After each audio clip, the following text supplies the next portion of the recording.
Eto na mga boss, the long wait is over. Debut game na dito ni Luka Doncic, dito nga para sa Los Angeles Lakers. Tapos sa matagal nating paghihintay, hindi lang nating makikitang nakaupo sa bench etong si Luka Doncic, kung hindi sa loob na mismo ng court. Pero teka, ano tong malaking problema ng Los Angeles Lakers? Dahil sino na nga ba ang papalit dito para kay Mark Williams bilang sentro? Sino nga mga boss ang mga available na pwedeng kunin dito ng Lakers? Tara't pag-usapan natin yan.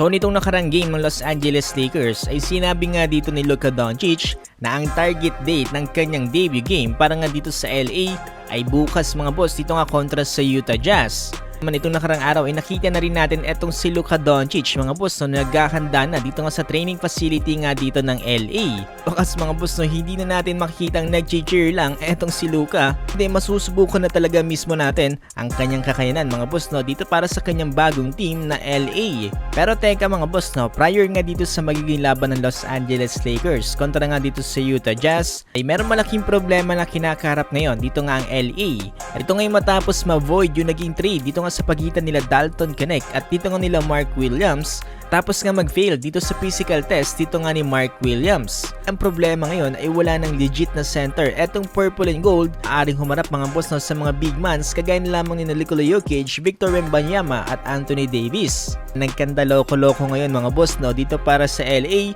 Bukod nga sa pagkaka-void ng trade na yan ay tapos na rin dito ang NBA trade deadline. Ngayon mga boss no, ay walang ibang option etong Los Angeles Lakers kung hindi ang tinatawag na buyout.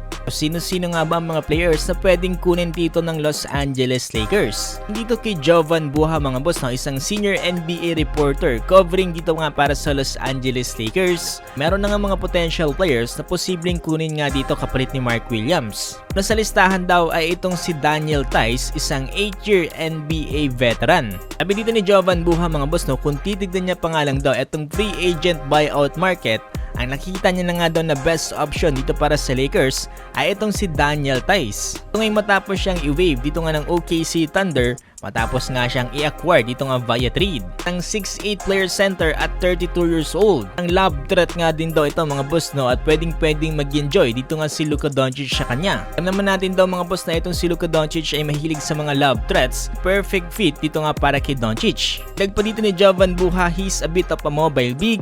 Pa dyan ay meron din siyang defensive versatility. Pa dyan marami din nagkaka-interest dito kay Daniel Theis matapos nga niyang ma-wave dito sa NBA. Lamang dyan mga boss etong mga EuroLeague teams. Last season ni Daniel Theis para nga dito sa New Orleans Pelicans ay siya ay nag-average ng 7 points, 4 rebounds at 1 assist, shooting 53% from the field. Ayun mga boss, no, anong masasabi niya patungkol dito, no? Posible nga ba itong si Daniel Theis? Ito nga para sa kapunan ng LA dahil kung hindi nga daw siya pwede, ano pang isang possible big man na pwedeng makuha sa buyout market at ng purple and gold.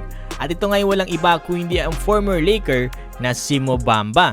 26-year-old former Laker na si Mo Bamba na kung saan naglaro nitong 2022 to 2023 NBA season, ding magbalik ng LA mga boss no, matapos nga kasing gawin ng Clippers na piliin itong si Drew Eubanks mga boss no, over dito kay Mo Bamba. Dahil dyan pwede na i-buyout itong si Mo Bamba mga boss no. Ang tanong nga lang ay gusto nga ba ulit kunin dito ng Lakers etong si Mo Bamba dahil matagal na nila itong binitawan at nag-average lamang ito ng 3.7 points at 4.6 rebounds. Sa kanya naging last 9 games dito nga para sa purple and gold.